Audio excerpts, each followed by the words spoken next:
오늘 부흥회를 준비하면서 저는 부흥이라는 단어를 들으면 리바이벌이라는 뜻이 그렇습니다.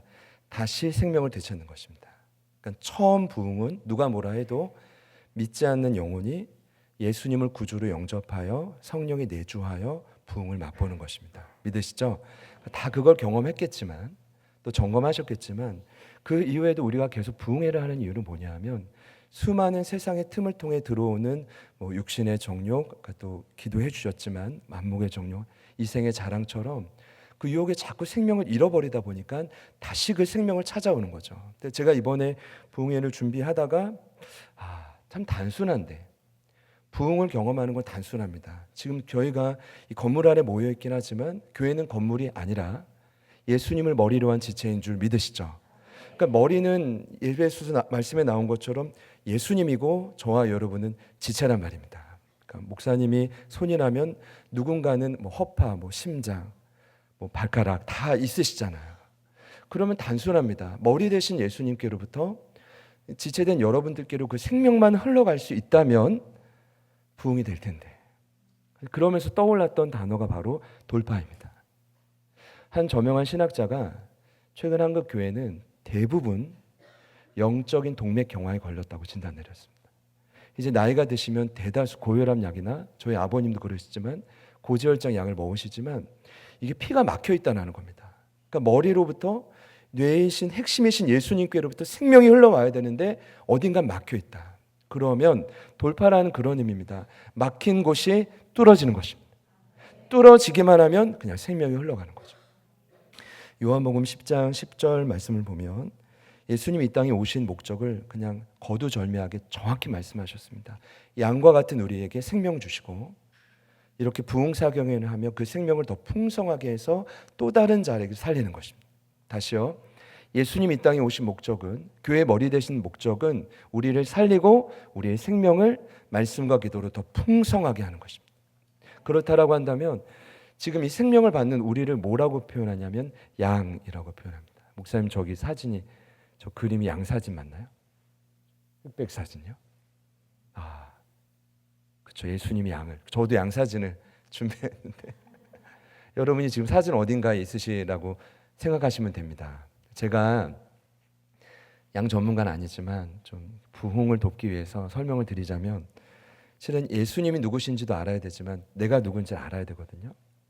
양의 특징을 좀 정리해 볼 때가 있었습니다. 근데 양은 아시는 것처럼 네 발 달린 동물 중에 가장 약한 동물이라고 합니다. 발도 느리고 이도 날카롭지 않아서 이리떼가 출몰하면 그냥 몰살됩니다. 첫 번째고요. 두 번째는 양은 네 발 달린 동물 중에 가장 고집스러운 동물 중 하나랍니다. 그래서 오늘 요 앞에 이 강대상이 장애물이면 오늘 넘어지면 내일 또 넘어질까요? 거뜬히 넘어갈까요? 어떻게 하셨죠? 저는 처음에 도전이라고 생각했는데 그게 아니라 정확히 연구를 해보니까 오늘 한 실수를 내일 되면 까먹는데요. 이해되시죠, 여러분? 그러니까 안 해야지 하는 죄를, 안 해야지 하는 분노를, 실수를 자꾸 반복하는 거죠. 근데 마지막 세 번째 특징이 중요한데 양은 네 발 달린 동물 중에 가장 예민한 동물이라고 해요. 그래서 제가 이제 지금은 저희 두 아이가 이제 조금 컸지만 어릴 적에 개척 후 첫 휴가를 양떼 목장을 데려갔습니다. 양떼 목장에 갔는데 두 가지 좀 논란 사건이 있었어요. 그건 뭐냐면 양 입구에서 그 양떼 목장 입구에서 양 먹이와 함께 양 고기를 판다라는 거였습니다. 별로 안 놀라실 수 있지만 저는 그게 실은 굉장히 속상했던 게 양 먹이도 3,000원, 5,000원인데 양 고기는 최소 10,000원이거든요. 그러니까 이제 아이들을 키워보시면 아시겠지만 제가 막 평가하는 건 아니지만 그래도 딸들은 좀 대화가 어느 정도 좀 소통이 되는데 우리 둘째는 좀 막무가내여가지고 양고기를 안 먹으면 절대로 안 올라가겠다는 거예요. 제가 유원이한테 양 먹여주고 내려오다 사줄게 유혹해봐도 안 넘어오더라고요. 그러니까 양고기를 먹으면서 올라갔는데 두 번째 특징은 충격은 뭐였냐면 아마 그 공연 때문에 그랬겠지만 거의 대부분의 양들이 약간 조금 정신을 잃은 듯이 푸른 초장을 막 뛰고 있었다는 겁니다. 저는 실은 양떼가 이렇게 시편 23편의 말씀처럼 평안히 누워 있을 걸 생각했는데 다 뛰고 있었다는 겁니다. 그때부터 제가 혼란스러워졌습니다. 내가 어릴 적 암송했던 23편이 거짓말인가? 여긴 분명히 푸른 초장인데, 특별한 대관령 양떼 목장인데. 그러면서 이제 나중에 이스라엘 목동이 쓴 글을 보는데 그 해답을 찾았습니다. 언제 양떼들은 푸른 초장에 눕냐 하면 네 가지 조건이 충족돼야 되는데, 첫 번째는 외부로부터 안전하게 보호받아야 되고, 두 번째는 내부의 양들끼리 사이가 좋아야 돼요. 세 번째는 뭐 판매 목적도 있지만 진드기가 어느 정도 해소가 돼야 돼요, 몸에. 그래서 털을 깎아야 되고, 네 번째가 중요한데, 엊그제도 배가 부르고 어제도 배가 부르고 오늘도 배가 불러서 내일도 배가 부를 거라는 확신이 있어야 된다. 질문입니다. 예민합니까? 전혀 예민하지 않습니까? 예민하죠. 저와 여러분을 뭐라고 표현한다고요? 양이라고 표현합니다. 훈련이라고 생각하시고, 옆에 있는 분들이 친한 분들이시죠? 네, 이렇게 한번 눈을 보며 인사해 보겠습니다. 당신은, 해보시죠. 당신은 제가 본 양 중에 가장 확실한 양입니다. 잘하셨습니다. 저도 지금 목사님께 한 거랑 마찬가지입니다. 다른 분에게도 이렇게 한번 인사해 볼까요? 지금 저는 거대한 양 한 마리를 보고 있습니다. 그러니까 믿으시는 분들만 아멘 해보시죠. 그러니까 제가 확신하는 건 저와 여러분은 선한 목자이신 예수님 없인 단 한순간도 살아갈 수가 없습니다. 그래서 많은 분들이 예수, 오늘도 너무 저는 이게 찬양을 하며, 경배와 찬양을 하며 이렇게 충격받긴 처음이었습니다. 그래서 하늘문 열리고 기도와 샬롬 찬양대까지, 와, 진짜 여러분, 평안교회는 살아 있습니다. 너무 이런 교회는 없어요. 진짜요. 진심입니다. 그런데 아까도 저희가 외쳤는데, 예수의 이름의 뜻은 이미 여러분 아시겠지만 마태복음 1장 21절을 보면 아들을 낳으리니 이름을 예수라라, 이는 그가 자기 백성을 그들의 죄에서 구원할 자라고 합니다. 예수의 뜻은 구주라는 뜻입니다. 헬라어는 소세이라는 단어. 따라해 보시죠.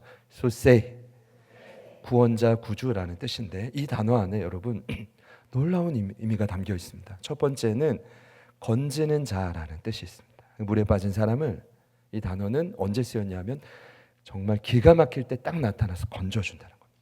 그러니까 우리 예수님은 이미 이곳에 있는 여러분들을 사망의 바다에서 건져주셨고요.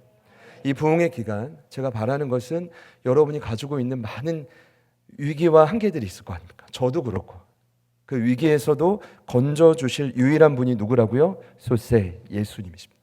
근데 여기서 끝이 아니라 놀라운 건 두 가지 의미가 더 있었어요. 보통 건지는 자라는 의미까지는 아는데, 같이 한번 두 번째 의미를 따라해 봅시다. 영적 장수.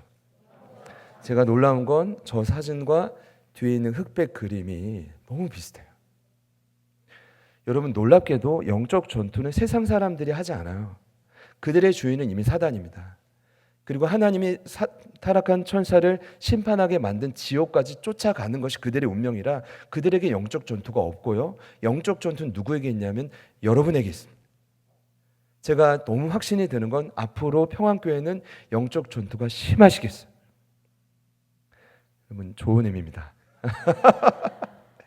왜냐하면 빌립보서 1장 29절 이하를 보면 복음에 합당한 생활하는 교회면 교회일수록 대적하는 자들을 두려워하지 말라고 바울이 말했습니다. 이유는 뭔지 아십니까? 죽어 있으면 공격하지 않아요. 살아 있으면 계속 공격이 들어옵니다. 그러나 바울 사도가 어떻게 위로하냐 하면, 공격이 있다는 건 그들에겐 멸망의 증거지만 우리에게는 기쁨의 소식입니다. 그러니까 이제 중요한 거는 바울 사도가 사단의 공격을 간계라고 표현했지만, 유진 피터슨 목사님이 간계를 성도의 길목에 뿌려놓은 모든 장애물이라고 했거든요. 그러니까 이 장애물이 일단 보이지가 않아요. 영적 전투의 본질은 보이지가 않아요. 그럼 우리가 죽었다 깨어나도 어떻게 이깁니까? 이길 수 있는 방법은 하나밖에 없어요. 영적 장수, 구주이신 누구요? 예수님이 여러분 곁에 머무시는 거예요. 여러분이 그분과 멀어지지 않는 거예요. 평안도 누리며, 제가 최근에 스가랴서를 저희 공동체 생명의 삶으로 큐티를 하는데, 스가랴서 마지막을 보니까 예루살렘으로 흩어졌던 백성이 돌아오는데 가장 먼저 일어나는 증상이 뭐냐 하면, 제가 아까 찬양하는데 그 확신이 드는데, 와, 이곳이 어쩌면 무너졌던 제2성전이 새로 세워진 스룹바벨을 통한 제2성전처럼 크게 부흥할 수 있겠다. 왜냐하면 흩어졌던 백성이 그 스룹바벨과 에스라와 스가랴와 영적 지도자들을 통해 다시 모이는데 그들 안에 가장 먼저 일어나는 현상이 뭐냐 하면 평안입니다. 놀랍지 않습니까?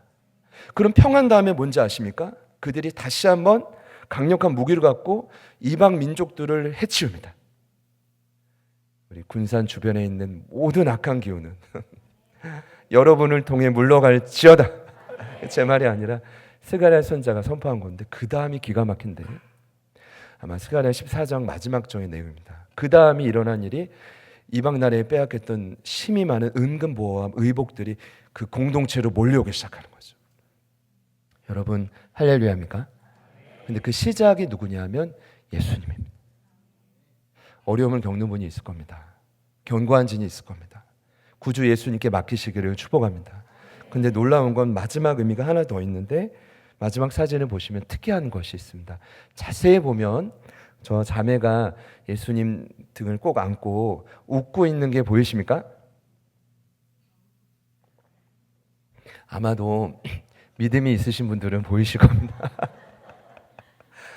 제가 이제 저희 세 가족분 중에 한 분이 이제 작가분이 오셔서 빨리 저걸 고쳐야 되는데 일단 자매가 자세히 보면 웃고 있어요.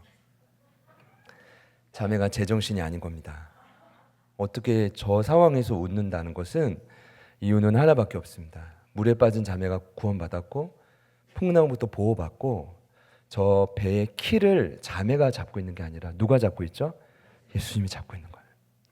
구주의 마지막 의미는 놀랍게도 항해의 키맨이라는 뜻이에요. 그럼 보세요. 예수님이 전부예요. 믿으십니까? 여러분을 건지시고 보호하시고 그 다음 스텝으로 평안교회 공동체 그 다음 스텝, 여러분의 개인의 그 다음 스텝, 자녀들의 그 다음 걸음도 누가 결정해요? 예수님이 결정하시는 겁니다. 그렇다라고 한다면 그분이 그대로 흘러오면 됩니다. 저희는 또 이제 전도학을 같이 스님과 이제 강의를 하고 있지만 전도가 잘 되려면 생각해 보면 세 가지 요소가 있거든요. 변하지 않는 복음이 있고 변화무쌍한 세상이 있습니다. 그 중간에는 누가 있냐면 전도자가 있습니다. 근데 그 전도자가 교회입니다. 제가 결국 드리고 싶은 말씀은 어차피 예수님 변하지 않습니다. 그러나 지금 세상은 앞으로 끊임없이 변할 겁니다. 보십시오. 앞으로 더 환란이 심해질 텐데 전도자인 교회인 여러분이 어떤 불순물도 없이 통과될 수 있다면 그 복음의 능력이 여러분 놀라운 회복의 역사가 전 여러분에게 일어날 줄 믿습니다. 그런 차원에서 오늘 첫 번째 아마 내일 새벽까지 이제 제가 계시록 본문을 이번에 선택을 해봤는데 그 이유는 뭐냐면 이 계시록 말씀이 이제 저희는 코로나 기간에 어쨌든 하나님의 은혜로 더 이렇게 성장할 수 있었는데 근데 그때 너무 감사했던 게 이 계시록 말씀이었습니다. 계시록을 강의하면서 여러분도 많이 오해하실 수 있는데 많은 분들이 계시록은 그냥 재앙의 책인 줄 알아요. 무시무시한 재앙, 심판, 저주. 그 이유는 뭐냐 하면 계시록을 자세히 보면 6장부터 이제 재앙 시리즈가 나오는데 일명 7인, 7나팔, 그리고 7대접 재앙입니다. 그러니까 예수님이 두루마리의 도장을 하나씩 7개 하나씩 떼면서 재앙이 일어나고 바로 이어서 천사들이 나팔을 하나씩 불면서 7천사가 재앙이 더 심해지고 마지막 가장 강력한 재앙은 대접이 쏟아지면서 이 땅에 일어납니다. 그런데 확실히 말씀드릴 수 있는 건 이 7인, 7나팔, 7대접 재앙은 이미 진행되고 있고요. 지금도 진행되고 있으며 앞으로 더 강해질 것입니다. 그러니까 많은 사람들이 오해하는 겁니다. 아, 그러면 무시무시한 책이 맞구나. 결국 이게 이 세계의 마지막이구나. 그러나 여러분 그렇지 않습니다. 제가 계시록 말씀을 자세히 보니까 계시록의 주제는 재앙이 아니라 예수 그리스도를 따르는 공동체는 결국 승리한다는 것입니다. 거기 아래 제가 장별로 간단히 고민하다 정리해봤는데 이런 겁니다. 교회는 예수 그리스도 따르는 개인이 아니라 뭐라고요? 교회는 그러니까 더 간절히 이렇게 모이셔야 되는 겁니다. 모이면 모일수록 교회는 안전하고 그런 교회는 사명을 감당하며 그런 공동체는 반드시 승리한다. 근데 조건이 뭐냐면 예수님을 따라야 되고 공동체여야만 된다. 이제 개인은 설 수가 없어요. 제가 돌아봐도 만약 저 혼자 공동체가 없다면 못 씁니다. 옆에 있는 분들이 참 감사하시죠? 우리 사랑하는 마음으로 한 번 더 축복해 봅시다. 당신께 말씀해 보세요. 너무 감사합니다. 다른 방법으로 한번 인사해 볼까요? 그때 제가 너무 잘못했습니다. 다 잘못한 거 알고 앉아주시는 거죠. 저는 다 압니다. 저희도 그렇고. 그런데 여러분, 그래도 모이셔야 합니다. 오늘 이 주제만 확실히 알아도 교회는 안전한 교환, 교회는 사명을 감당하는 교사, 그리고 교승. 반드시 교회는 승리한다는 것입니다. 중요한 건 잠깐 이 배경을 말씀드리면 1세기 말에 기독교를 향한 어려움이 참 많았습니다. 그 당시 교회는 저는 결과적으로 승리했다는 거 알지만 어떻게 돌파했는지를 간단히 말씀드릴 텐데 왜 이렇게 어려웠냐면 로마 제국의 탄압이 더 강해졌습니다. 이 당시 반모습에 이 글이 쓰일 때 황제가 도미티안이었는데 도미티안은 뭐로 유명하냐면 본인을 주라고 부르지 않으면 다 죽였습니다. 그때 네로 황제 핍박 이후에 더 거센 핍박이 1세기 말에 있었습니다. 양자택일의 길에서 아시는 것처럼 교회 안에 수많은 배교자들이 속출했고 또 많은 내부의 이단들이 침투했습니다. 근데 더 힘들었던 건 뭐냐? 여러분 이거거든요. 차라리 힘든 건 교회를 더 연합하는데 문제는 뭐냐 하면 다시 오시기로 승천 직전에 약속하신 예수님이 안 오시는 겁니다. 한 번만 고민해 보시죠. 예수님 바로 오신다고 했거든요. 요한복음 21장입니다. 21장 22절을 보면 이런 말씀이 예수님 베드로에게 하세요. 요한에게 하십니다. 예수께서 이르시되 내가 올 때까지 그를 머물게 하고자 할지라도 내게 무슨 상관이냐? 너는 나를 따르라. 상관하지 말고 날 따르라는 얘기인데 전제가 뭡니까? 내가 반드시 온다는 거죠. 그리고 예수님 승천 직전인 사도행전 1장이에요. 10절, 11절을 보면 이런 구절이 있습니다. 올라가실 때 제자들이 자세히 하늘을 쳐다보고 있는데 흰 옷 입은 두 사람이 그들 곁에 서서 이르되 갈릴리 사람들아 어찌하여 서서 하늘을 쳐다보느냐? 너희 가운데서 하늘로 올려주신 이 예수는 하늘로 가심을 본 그대로 오시리라 하였느니라. 여러분도 이 말씀 믿으시죠? 그럼 2000년 전에 제자들은 사도들은 얼마나 더 간절했겠습니까? 그런데 문제는 예수님이 나타나시지 않는 겁니다.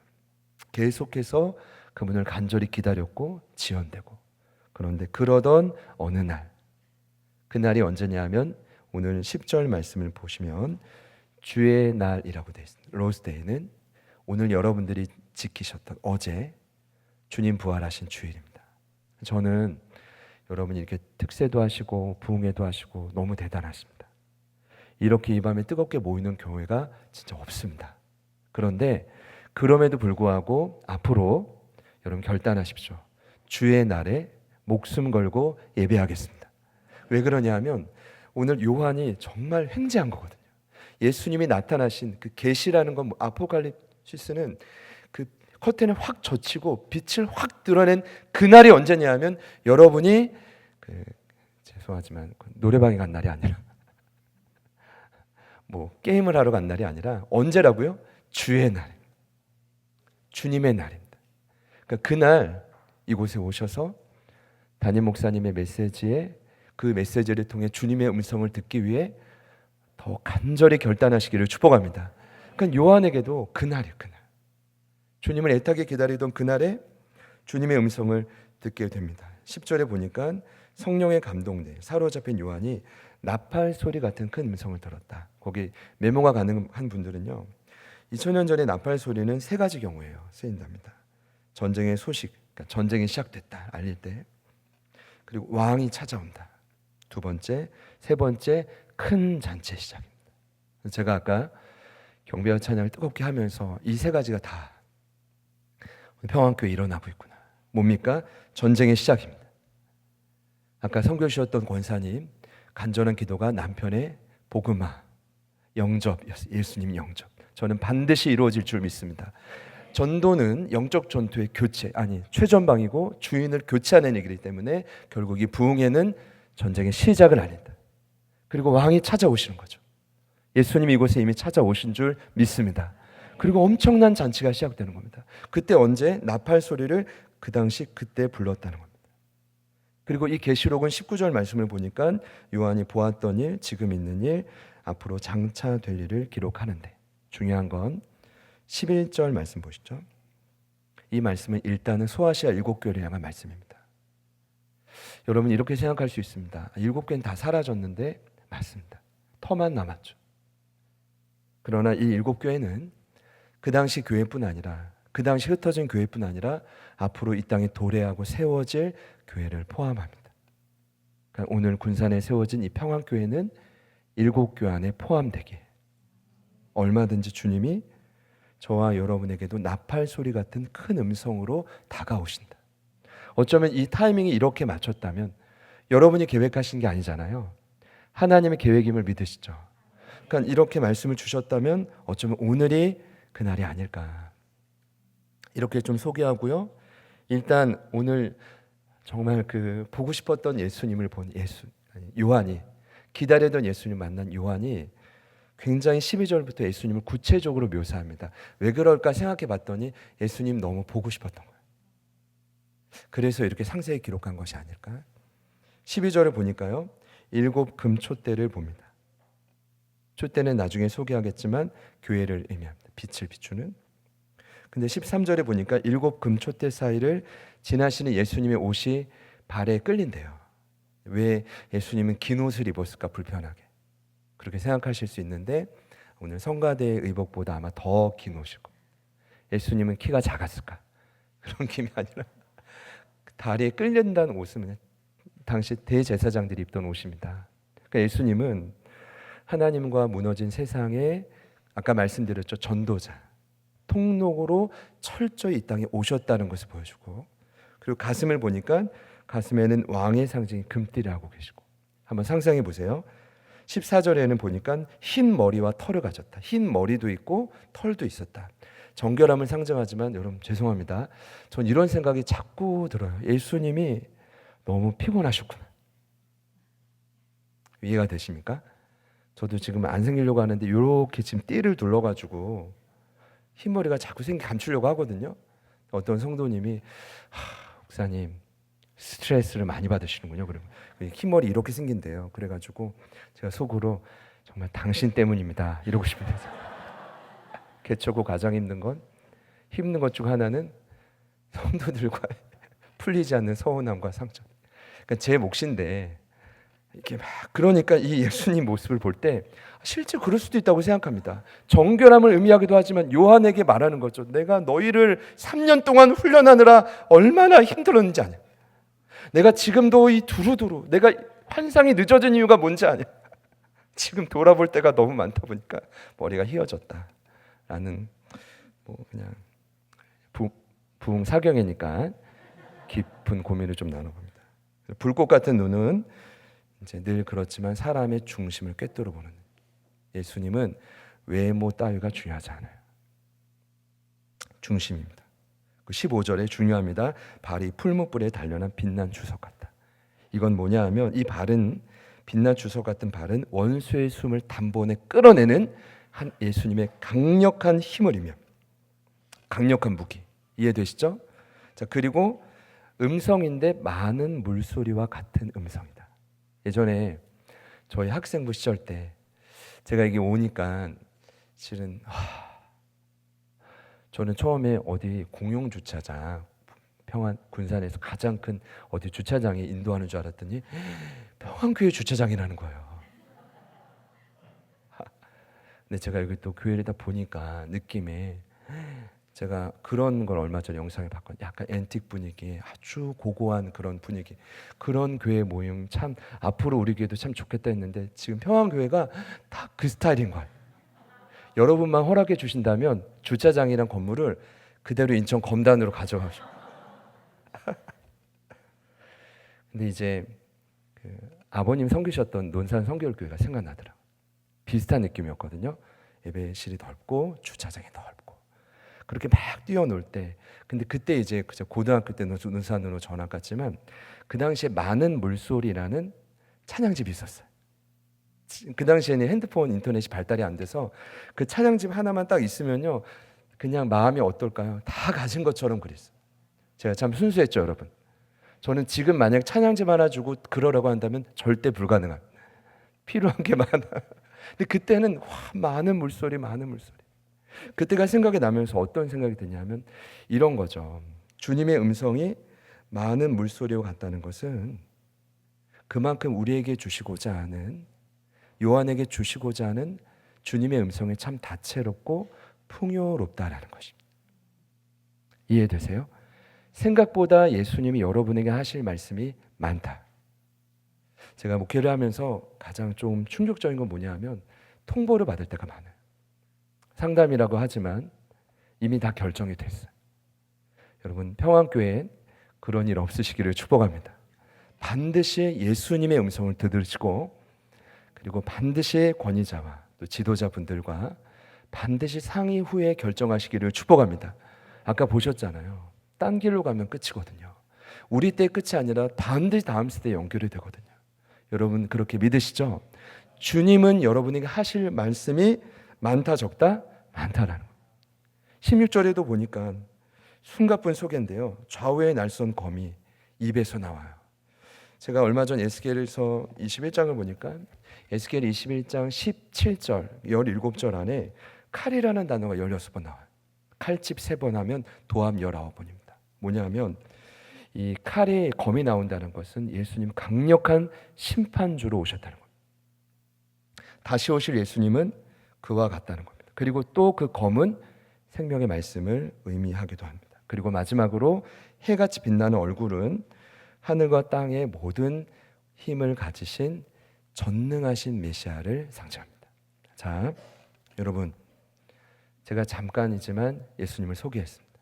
요한이 본, 그토록 기다리던 요한이 본 예수님을 소개했는데 저는 이렇게 결론을 내려봤습니다. 다시 요한이 만난 예수님의 모습은 더 이상 십자가에 달려 죽으시던 연약한 인간의 모습이 아니다. 맞죠? 다시 이 땅에 오신 예수님은 하늘과 땅을 연결하는 유일한 그리고 완전하신 대제사장입니다. 사람의 중심을 꿰뚫고 이 땅의 모든 어두운 권세들을 발로 심판하며 생명의 말씀으로 통치하시는, 그리고 사랑하는 교회를 향해 끊임없이 많은 음성을 들려주시는 생명의 구주이시다. 더 이상 약한 분이 아닙니다. 어린 양으로 오신 분이 아니라 유다의 사자로 승리하신 모습으로 이 땅에 오신다. 그걸 확인할 수 있죠. 여러분, 그런 분이 여러분이 오늘 이 밤에 그렇게 뜨겁게 목놓아 찬양한 주님인 줄 믿습니다. 중요한 건 그분이 이해가 돼요. 그런 예수님이기 때문에 오늘 요한이 17절 말씀을 보니까 예수님 앞에 죽은 자 같이 엎드립니다. 그럴 수밖에 없겠죠. 와, 예수님 달라지셨다. 너무 강력하다. 그런 요한에게 오늘 예수님은 첫 번째 말씀을 전하십니다. 이것이 오늘 핵심입니다. 간단해요. 우리 17절 말씀 다 같이 한번 읽어보겠습니다. 시작. 내가 볼 때 그의 발 앞에 엎드러져 죽은 자 같이 되 그가 오늘 손을 내게 얹고 이르시되 두려워하지 마. 처음이요 마지막이니. 아멘. 죽은 자 같이 엎드렸던 요한에게 주님이 가장 먼저 하셨던 말씀은 다름 아닌 두려워하지 말라. 두려워하지 말라. 죽은 자와 같이 예수님 발 앞에 엎드려진 요한에게 오른손을 얹고 정확히 말씀하셨습니다. 뭐라고요? 두려워하지 말라. 예수님이 더 많이 기다리시지 않았을까요? 그렇게 기다리던 만남을 가졌을 때 처음 하신 말씀이었습니다. 이 뜻은 무슨 의미냐면 당시 요한과 초대교회 안에 두려움이 가득했다는 것입니다. 교회의 지도자였던 요한의 마음속에 있는 그대로 말씀드리면 두려움이 넘쳐났다는 겁니다. 이해가 됩니다. 왜냐하면 지속적인 위기가 있었습니다. 아시는 것처럼 핍박이 계속될 때 성도들도 죽었지만 사랑하는 동역자들이 이렇게 하나 둘씩 이렇게 사라지는 겁니다. 누가 사라지냐면 야고보 사도가 높은 곳에 떨어져 온 심장과 머리가 깨져 죽는 이 모습, 요한에게 얼마나 충격적이었을까요? 그리고 베드로가 십자가에 거꾸로 달려 죽고 바울이 죽고 그 다음 여타 제자들이 막 죽어가는 것입니다. 저는 가끔 그런 생각을 해보는데 과연 나라면 버틸 수 있었을까? 저는 못 버텼을 것 같아요. 작년 12월 26일에 성탄절 지나고 사랑하는 어머님이 소천하셨는데 은퇴를 하시고 3년간 이제 어쨌든 개척 후에 이제 저희 곁으로, 형님도 목회를 하지만 저희 곁으로 이사 오셔서 3년간 신앙생활 열심히 하시고 늘 이렇게 그 예배 기도에 열심히 하시고, 아직도 기억납니다. 저희가 예배 처소를 확장하여 한 층을 더 얻었는데 그 첫 예배까지 잠옷실에 이제 난소암으로 돌아가셨는데 고통을 견디시고 그 잠옷실에서 기도하시고 그때가 마지막이셨죠. 그리고 호스피스 병동에 돌아가셨는데 저는 가끔 생각을 하거든요. 얼마 안 됐으니까요. 근데 왜 바울 사도가 이런 고백했잖아요. 여기 뭐죠? 복음을 전할 때 누구나 가슴에 말뚝.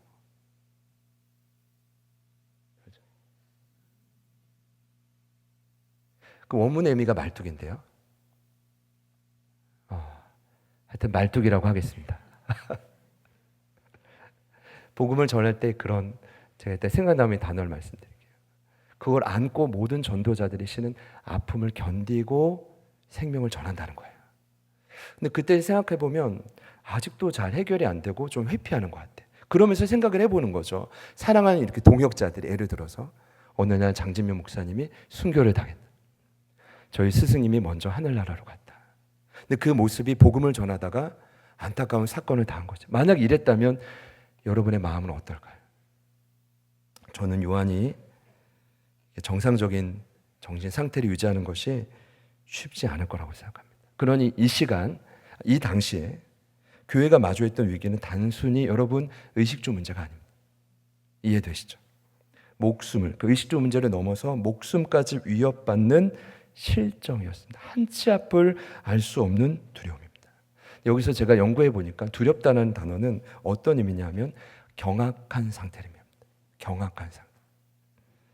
예상치 못한 일이 여러분 터지면 그것이 경악한 상태로 우리 가슴에 쌓인다고 합니다. 참 안 좋은 거지만 그 일들이 자꾸 쌓이다 보면 언젠가는 그것이 터진다고 합니다.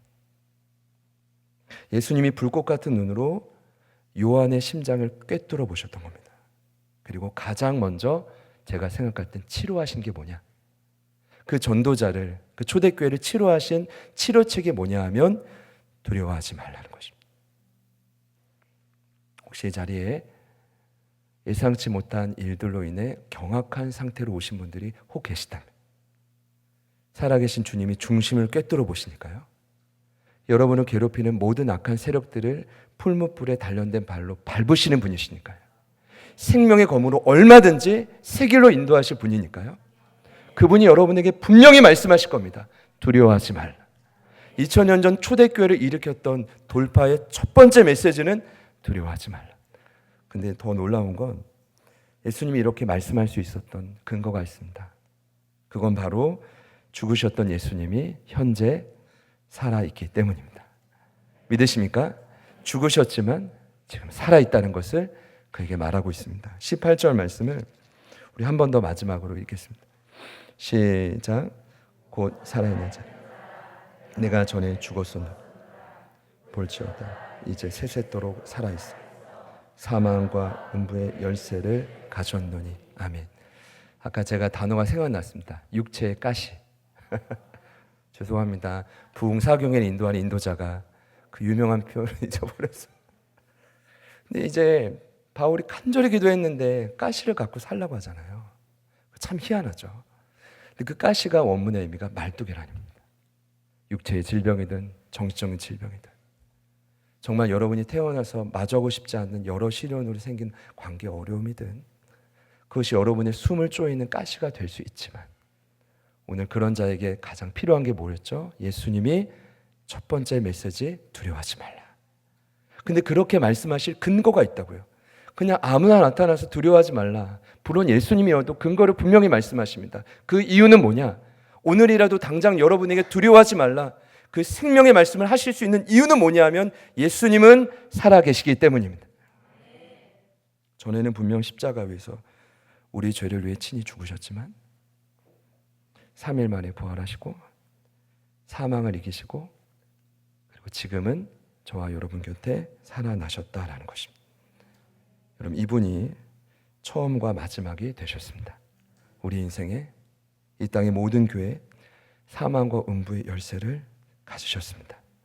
이 뜻은 뭐냐면 지금도 죽음으로부터 기인하는 여러분의 모든 염려와 근심과 두려움과 사망의 정서를 우리 예수님이라면 단번에 생명의 정서로 바꾸실 수 있다는 것입니다. 여러분, 이 말씀은 진리입니다. 수천 년 흘러왔고 기독교 2000년 역사의 수많은 교회들을 돌파하게 했던 원동력이었습니다. 오늘 이 밤에 여러분이 이 메시지의 주인공이 되시기를 축복합니다. 어떤 두려움을 갖고 오셨던 두려워하지 마십시오. 예수님은 살아계십니다. 저희 공동체는 이제 유독 환우분들이 많더라고요. 환우분들이 많은데 한번 예수님이 영접하고 10개월 떠나 있던 한 지체가 문자가 왔어요. 목사님, 제가 복강암에 걸렸는데 제가 나으면 갈게요. 그러시는 거예요. 문자로. 10개월 만에 돌아온 문자였습니다. 제가 마음도 아프면 속상하더라고요. 우리 교회는 암 환우분도 늘었구나. 바로 연락을 드렸어요. 연락을 드렸더니 너무 아프신 거예요. 사업에 실패도 하시고 사기도 당하시고 그러다가 이제 병까지 얻으셔서. 근데 그분이 지난주 화요일에 저희 어머님이 입원하셨던, 간절히 기도했거든요. 가톨릭대학교 부천 성모병원 호스피스 병동이 정말 신실한 교수님도 계시고 너무 분위기가 좋더라고요. 근데 드디어 순천향병원, 부천 유대성병원, 부천 해월 요양병원, 그 요양병원은 이게 다 모든 요양병원 그렇진 않겠지만 이제 곧 죽을 거니까 그냥 이따 가세요. 약간 이런 분위기인 것 같아요. 느낌에. 근데 결국 호스피스 병동에 가셔가지고 제가 지난 목요일에 이제 다시 신방을 갔죠. 병원들마다 다니다가. 근데 참 감사한 건 여러분, 그 우리 유호 집사님인데 집분을 받으셨거든요. 아내분은 아직 믿음이 없으신데 그날에 그 새벽에, 목요일 새벽에 꿈을 꾸셨대요. 그런데 정말 어마어마한 천사가 나와서 날개가 있고 그 눈이 막 불꽃 같고 정말 그 엄청난 칼을 들고, 근데 그 칼을 그분이 묘사하는데 이 땅에 꽂고 있더래요. 근데 그 이야기를 듣더니 옆에 있던 믿음이 없는 아내분이 뭐라고 하냐면 미카엘이네, 미카엘 이러시는 거예요. 오? 애야 자매님 어떻게 하시죠? 제가 이렇게 또 들은 건 있습니다. 이러시는 거예요. 근데 옆에 이제 그 큰 천사 옆에 그 미카엘이라고 치고요. 옆에 수많은 천사들이 있어서 우리 집사님 고백은 뭐냐면 목사님, 제가 주님 곁으로 갈 날이 얼마 남지 않은 것 같다고. 제가 너무 또 감사했던 건 그 자리가 또 작년 12월에 저 어머님이 또 계셨던, 희한하죠. 근데 정말 감사했던 건 그 유호 집사님이 선망 증상이 가끔 있으니까 뭐라고 하냐면 목사님 이게 진짜 환상일까요? 살아계신 걸까? 했더니 이 옆에 있던 자매가 뭐라고 하냐면 무슨 소리냐고, 진짜라고. 하나님은 살아계시다고. 할렐루야. 귀를 의심했어. 하나님은 여러분 실수가 없는 분이세요. 근데 중요한 건 당연하지만 여러분, 예수님이 살아계심을 믿으십니까? 천사들이 여러분을 호위하고 있음을 믿으시나요? 두려워하지 마십시오. 예수님이 살아있습니다. 그 수많은 간증들이 우리 주변에 넘쳐나고 있음을 믿으십니까? 지금도 일하실 거예요. 제가 말씀을 맺겠습니다. 한 줄을 부탁드리겠습니다. 최근에 이제 이번 학기입니다. 최근에 월요일날 오후에 제가 맡은 과목이 이제 석박사 과목인데 그 주교제가 제목이 특이해요. 좋아서 하는 전도. 제가 제목을 보고 참 이러면 얼마나 좋을까. 그리고 이제 레베카 피퍼시라고 아주 저명한 전도학자고 유명하신 분이라 그 책을 이제 주교제로 삼아서 읽는데, 여러분 그거 아세요? 전도가 안 되는 가장 큰 이유가 뭐냐 하면 그분이 전 세계를 돌아다니며 이제 내린 결론은 성도들 안에 있는 두려움 때문이라는 겁니다. 복음에 대한 지식이 없다는 것에 대한 두려움이 일단 크고요. 피전도자가 나보다 더 나은 환경, 또 아니면 극도로 어려운 환경, 거기서 오는 그들의 상황을 모른다는 것에 대한 두려움도 크고, 가장 심각한 두려움은 아까 말씀드렸지만 영적 주인을 교체할 때 일어나는 보이지 않는 수많은 사단의 관계로 예상치 못한 어려움들이 있는데, 그래서 그분이 하는 이야기는 뭐냐?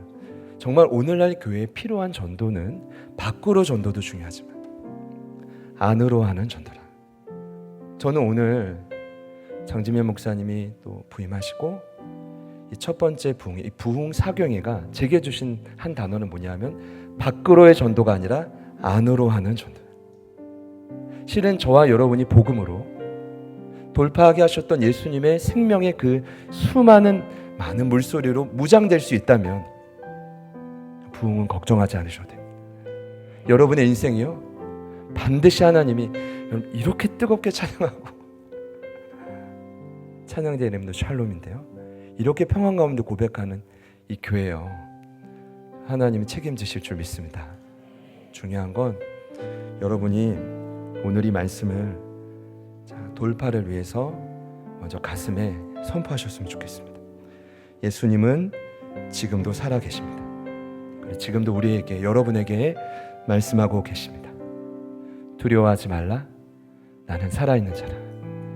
두려워하지 말라, 나는 살아있는 자라. 반복하시면 반드시 여러분이 오늘도 여러분을 짓누르는 그 경악한 상태가 자연스럽게 사라지게 될 줄 믿습니다. 저에게도 여러분에게도 가득 임하기를 소망하면서요, 우리 찬양